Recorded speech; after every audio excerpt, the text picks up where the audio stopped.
Salam sehat, Bapak-bapak, Ibu-ibu, brothers and sisters yang saya hormati. Saya Beng Wibisono. Saya akan bicara sedikit tentang masalah disiplin. Ya. Pandangan saya ini berbasis pada segi public health, kesehatan masyarakat, dan saya harapkan semua bisa memakai nalar yang sehat untuk mengikuti ulasan saya berikut ini, karena banyak sekali hal-hal yang masih perlu diperbaiki pada saat ini. Ini adalah gambar dari para penumpang di dalam pesawat terbang yang pada zaman new normal sudah melakukan alat-alat APD yang cukup baik ya. Sekilas tampak bahwa social distancing itu diabaikan oleh perusahaan penerbangan. Bangkunya full, tetapi kita harus ingat bahwa beberapa hari yang lalu ada kepala WHO seluruh dunia menyatakan bahwa social distancing tetap diperlukan, tetapi ada diskresi untuk perusahaan-perusahaan transportasi umum karena biaya operasional adalah mahal, sehingga semua boleh mengabaikan social distancing asal menggunakan alat-alat pengaman yang cukup. Apakah alat-alat pengaman dalam hal ini adalah alat-alat untuk menjaga 3 titik tempat keluar dan masuknya virus COVID, yaitu MAN, mouth, eye, and nose.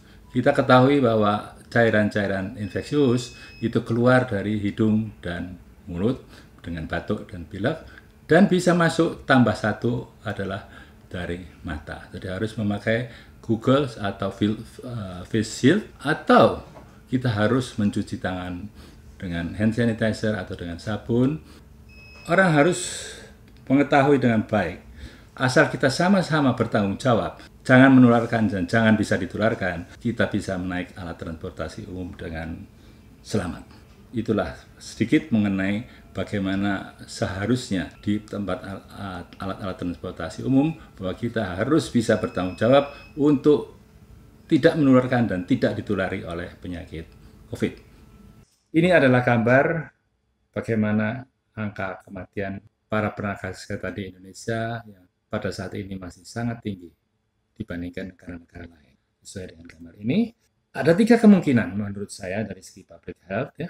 Mengapa angka kematian para petugas kesehatan di Indonesia begitu tinggi? Kemungkinan pertama adalah mereka tidak disiplin. Ini adalah gambar dari seorang perawat yang sudah memakai alat APD yang baik. Mulai pakai kacamata, goggles untuk melindungi matanya dari infeksi, memakai masker untuk menutup hidung dan mulut untuk mencegah infeksi masuk ke dalam badannya. Ya. Ini adalah cara seorang yang bekerja di rumah sakit harus memakai baju dinas rumah sakit yang warna hijau ini. Ya. Tidak disiplinnya ini, mereka juga perlu dijelaskan bahwa mereka kadang-kadang seperti dokter, dia juga praktek di luar, dan mungkin juga dia tidak disiplin untuk melindungi ketiga titik tadi, mata, hidung, dan mulut. Ya. Sehingga dia bisa tertular, dia bisa masuk rumah sakit dan meninggal. Kemudian saya ingin mengulas lagi, kemungkinan kedua, kenapa di Indonesia begitu banyak tenaga kesehatan meninggal? Aneh kan? Itu mungkin merupakan kekurangan kita di dalam case management. Case management atau yang dinilai dengan case fatality rate itu di Indonesia masih cukup tinggi, 8-10%, tapi di negara-negara lain hanya 2-3%. Mengapa? Saya sendiri tidak tahu, tapi saya jelas mengetahui bahwa di situ ada satu masalah. Jadi bagaimana usul saya untuk mengundang dokter-dokter dari negeri-negeri dengan case fatality rate yang rendah, misalnya di Vietnam, di Taiwan, di Jepang, itu case fatality rate-nya sangat rendah. Ya. Jadi pasien-pasien yang masuk ke ICU di sana sebagian besar bisa diselamatkan. Kemungkinan ketiga, memang dokter-dokter kita bandel, usianya sudah merupakan usia lansia yang berisiko tinggi, masih praktek. Itu 3 kemungkinan. Ya. Kemudian kita lihat ini, gambar kedua adalah tentang kepadatan di airport. Ya. Kepadatan di airport itu menurut kita itu terjadi suatu hal yang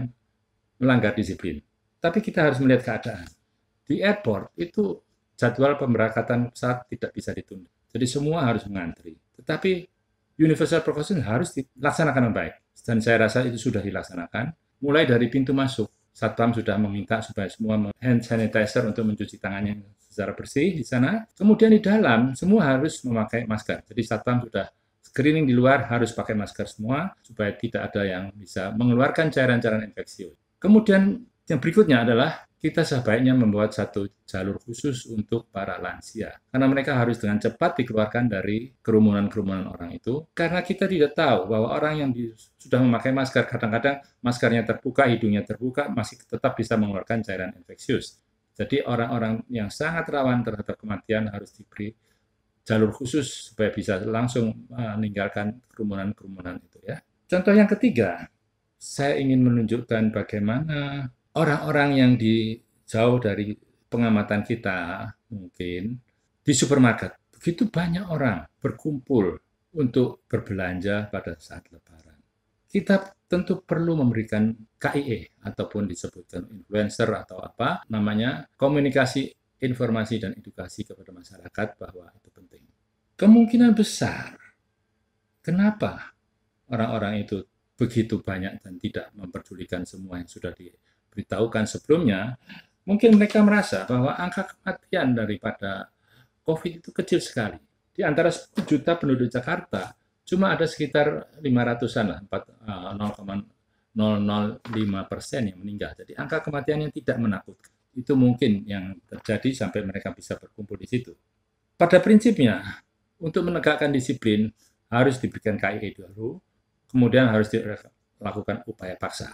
Upaya paksa adalah mungkin di depan supermarket, sudah ada satpam yang menjaga supaya semua orang memakai masker, semua orang harus mencuci tangannya dengan hand sanitizer, dan harus masuk secara bergelombang, tidak bisa sekaligus masuk banyak untuk melakukan social distancing yang cukup baik. Kemudian ini ada satu gambar lagi, bagaimana orang yang sudah diatur supaya ada social distancing, tetapi malah sandalnya saja yang dipasangkan, kita mungkin tertawa. Padahal mereka itu adalah orang-orang yang sudah lanjut usia, yang rawan sekali terhadap kematian pada kasus COVID. Jadi mereka harus diberikan KIE. Siapa yang harus memberikan KIE? Pada saat ini medsos kita sudah begitu baik, marilah kita sama-sama memberikan komunikasi, informasi, dan edukasi kepada masyarakat di sana. Mengapa mereka harus demikian? Mengapa mereka harus mengantri dengan social distancing? Seperti dilakukan di Vietnam, di negara-negara lain, itu jadi hal-hal yang sangat merepotkan di tempat kita ya. Mungkin sekian penjelasan saya. Jika saudara-saudara senang dengan video-video saya, jangan lupa melakukan like, subscribe, komen, dan share, dan bunyikan loncengnya. Terima kasih.